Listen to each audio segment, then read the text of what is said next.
اچھا نمبر 3 جو ہے وہ ہے ماں شریک بائی، عربی میں اس کو اقیافی کہتے ہیں، اگر بہنیں ہوں تو اقیافی بہن کہتے ہیں، اقیاف لفظ ہے۔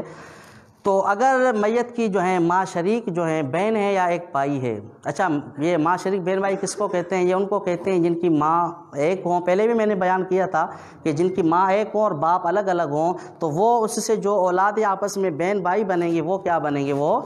وہ ماں شریک بہن بھائی بنیں گے۔ تو اگر میت کی ماں شریک بہن یا بھائی، میت کی ماں شریک بہن یا اگر ایک ہیں تو ان کو سدس حصہ ملے گا، چھٹا حصہ ملے گا۔ یعنی اگر کوئی ایسا مسئلہ آپ کے سامنے آ جائے اور آپ دیکھ رہے ہیں کہ اس میں میت کا جو ہے ماں شریک بھائی ہے یا صرف ماں شریک بہن ہے، تو اس صورت میں کیا کیا جائے گا؟ اس کو چھٹا حصہ دیا جائے گا۔ اس کو کتنا حصہ دیا جائے گا؟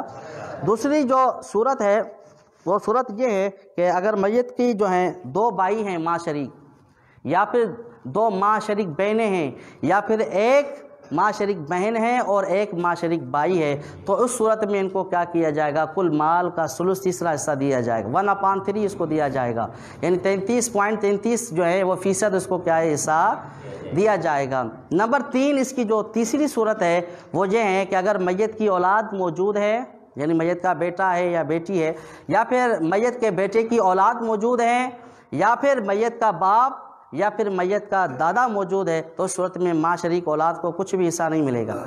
یعنی اگر میت کی اولاد موجود ہو یا پھر میت کے بیٹے کی اولاد موجود ہو، میت کا باپ ہو یا پھر میت کا دادا ہو، تو اس صورت میں جو ہے وہ کیا کیا جائے گا؟ جو ماں شریک بہن بھائی ہیں، اقیافی بہن بھائی ہیں، وہ سارے کے سارے معجوب ہو جائیں گے، ان کو کچھ بھی حصہ نہیں ملے گا۔